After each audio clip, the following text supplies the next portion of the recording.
Alright guys, welcome back for another video on HAIKYU Fly High, and today I'm going to do a build guide for the UR version for Oikawa.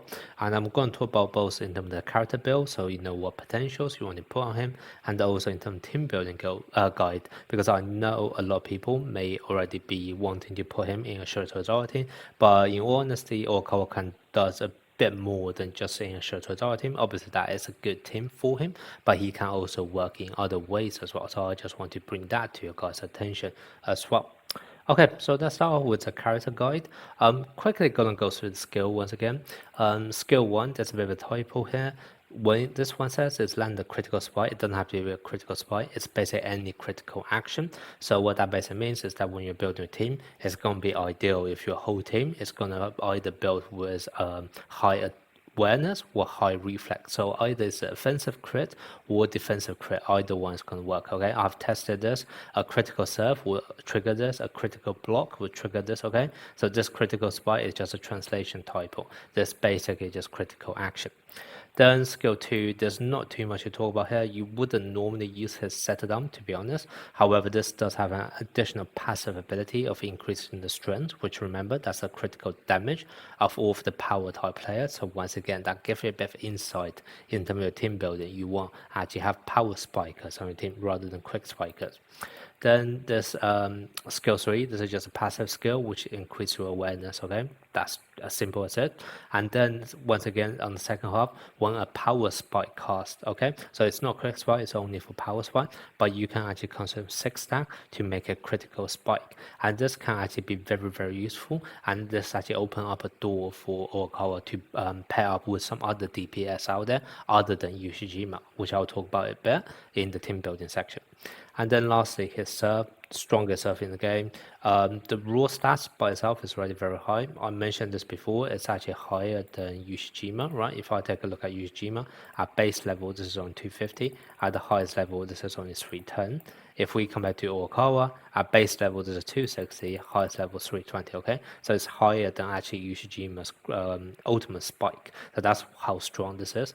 And furthermore, because he also increases his own awareness and also his own crit damage. And remember, outside of that, he also increases his own crit damage as well. He is actually a power type player himself. So he is actually able to increase his own crit damage as well as awareness for himself as well. So this is actually going to hit very hard because it's very not easy for you to get a critical serve whenever he does this. Okay, so that's what makes him so good. Resonance skill, I'm just going to skip over. It just basically makes him even better at what he's doing, but it wouldn't really change anything from a team building perspective. Okay, now in terms of the memory for Oikawa, the best ones are basically going to be his own UR memory, because you're able to increase already your very strong serve, and also whenever you do a critical serve, which a lot of time you will be doing, and also when you actually do a serve ace, you're able to increase your attack tempo. So this is just going to be a very nice addition to him. Not to mention, it will also be able to have this other effect, which is when your attack tempo reaches 6 star, you're going to further increase your whole team's strength and spirit as well. Okay, so this is definitely hands down the best memory for him. Now, if for whatever reason you are not able to get this, I mean, first of all, I strongly recommend anyone who's summoning for your Oikawa get this. Okay, if you really have to, I think it's probably not even a bad idea to spend some diamonds, because this is actually very crucial for him. However, I guess let's say if for whatever reason you are literally out of resources and you're not able to equip this memory, the best alternative are actually going to be the 2 SSR memory for the Shiratorizawa setters. So you can either put the one which is for Shirabu on. That one's basically able to give an extra buff to extra crit damage buff to your setter when your own set is critical hit. And obviously because because Oikawa is able to increase crit rate for your whole team, it's very easy for himself to actually land that crit. And then because it's also then going to be easy for your spiker afterwards to also land the crit damage buff for him is also going to be very good. So that's kind of what Shirabu's memory is going to be good when that is actually released. And then the other alternative will be the one for semi-atom. So that's the second setup from Shiratorizawa. That one is much more focused on serving and actually increase your awareness when serving as well. So you can also use that one. But in all honesty, if you have the resources, I strongly recommend picking up this UR memory, because obviously the raw stats is a lot higher than those SSR ones as well. Okay. And then let's move on to the potential. There's only one way to build potential for Oikawa, in my opinion.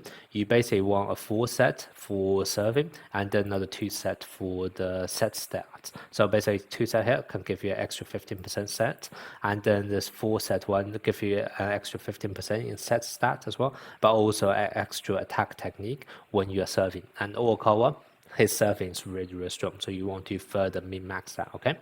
Now, in terms of the main stats and substats you basically want to go for as much crit related ones as possible. So either crit rate or crit damage. I'll probably give a higher preference for crit rate. So that's kind of why you want to go for awareness. So for slot 2, you definitely want to go for that awareness in terms of main stat. For slot 6, because you can't actually get awareness or strength as the main stats here. So the best you can do is either going to be like attack technique or serve or set.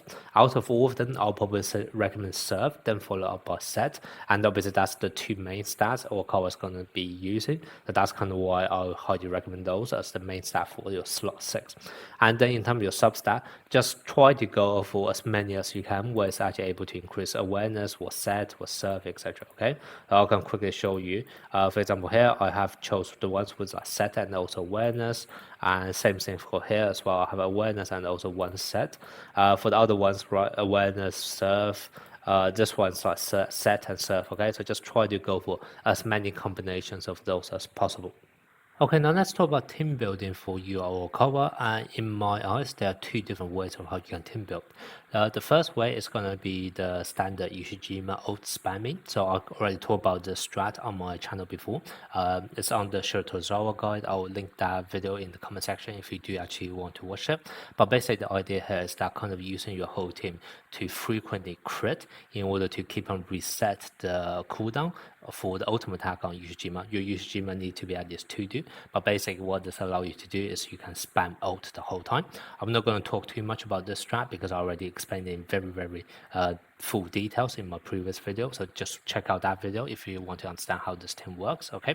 But then the other alternative way you can also build Oikawa in a team is actually rather than trying to keep on spamming ult, is actually you want to charge and discharge one very strong hitting move instead. And one of the key characters for those are going to be the likes of Bakuto. Either version of Bakuto is going to work. And basically the thing with either version of Bakuto is that they actually have very high, I'm just going to take the UR one for example because that's the next character up, assumingly.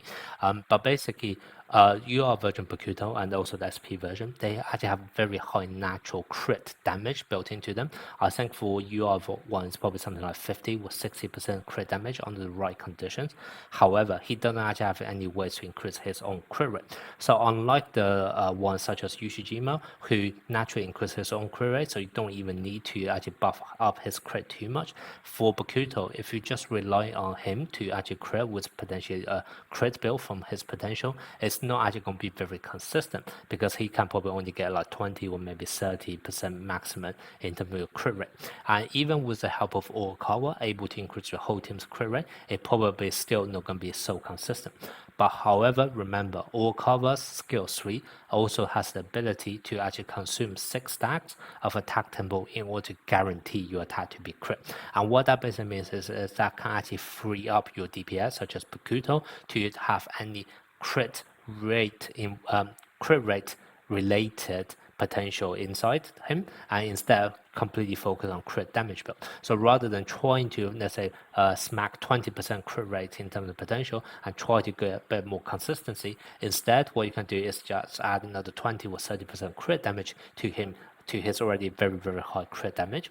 And then the way you would then play this team is that you will be relying on your other teammates to actually get crit. So for example, Yamagata, Tendo, who both have high reflex rate, so you can actually get a lot of your attack tempo stack just from your defensive actions. And once you are able to build up your 6 stacks of attack tempo, you then use Oikawa to set the ball to Bakuto. That will consume the 6 stacks of attack tempo. This will then guarantee Bakuto to be able to crit. And like I said, you can literally build Bakuto with, like, say, easily probably 80 or maybe even 100% crit damage buff, and then you have one very hard hitting move. Yes, it's not going to be something you will be able to spam all the time like Ushijima, but the strength of one single spike is going to be a lot higher than what Ushijima is able to pull out. So that's kind of why this can also be a very good way to build your Oikawa team instead.